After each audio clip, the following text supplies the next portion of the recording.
כולם, ברוכים הבאים לעוד פרק של משה והפודקאסט המיין-יומי שלי, שבו אני מעיר בזווית משפטית אקדמית ואסטרטגית סוגיות שונות שעומדות על סדר היום. היום אני רוצה לחזור שוב לפסק הדין של עמית בעניין פיטורי היועמ"שית, ולהתמקד בסייפה של פסק הדין שבו הוא מדבר על סוגיה מאוד מעניינת.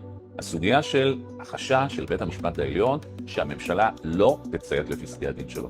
ורואים איך באותה סייפה הוא פשוט אומר, תראו, הוגשו כל מיני בקשות לביזיון בית משפט כנגד הממשלה. אנחנו זוכרים שיריב לוין החליף את המנעולים בלשכתו בקריה בתל אביב, כדי לא לאפשר ליועצת המשפטית לממשלה לעשות בזה שימוש. כמובן, כל התנועה לאיכות השלטון הגישו בקשות לביזיון בית משפט. אנחנו שומעים גם אמירות כמו של השר קרעי, שחוזר וקורא שלא לציית לפסקי הדין של בית המשפט העליון. כלומר, זו תופעה שבהחלט מטרידה את יצחק עמית, ומטרידה מאוד את בית המשפט העליון. אז שימו לב איך עמית מטפל בסוגיה.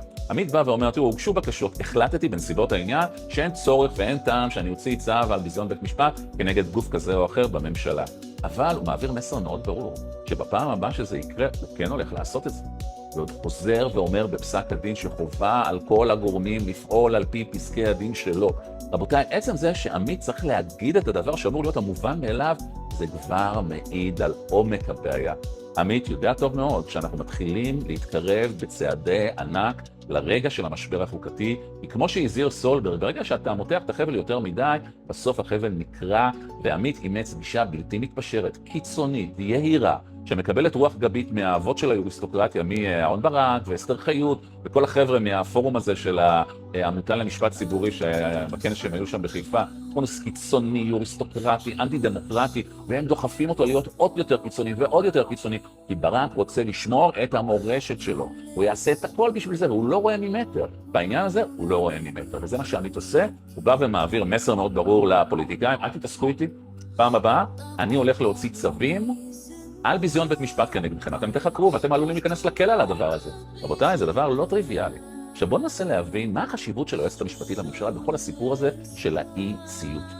תראו, אנחנו יודעים שעמית צריך את גלי בהרב מיארה כדי שתגן עליו, אם וכאשר שר המשפטים לוין יניע קובלנה משמעתית כנגדו בבית הדין המשמעתי לשופטים. הוא כמובן צריך שהיא תגן עליו, כי איך זה עובד? הוא מגן על בהרב מיארה, היא מגינה עליו, בהרב מיארה מגינה על הפצ"רית, הפצ"רית מגינה עליה, הכל מושחת, הכל ציפוף שורות, זה כל כך צועק, אין פה טיפת משפט, יש פה רק כוח. עכשיו, מעבר לזה, היועצת המשפטית לממשלה היא גם הגורם החשוב ביותר שיכול לגרום לכך שפסקי הדין של בית המשפט העליון אכן יוכלו להתממש בפועל. אז איך זה מתנהל? יש לנו למעלה את הריבון, שזה יצחק עמית, השופטים של העליון. יש לנו את האקזקיוטיבה. האקזקיוטיבה זה בעצם גלי בהרב מיארה, היא אחראית על הרשות המבצעת. איך זה מתנהל? מתחת לגלי בהרב מיארה יש את המערך של היועצים המשפטיים של כל משרדי הממשלה.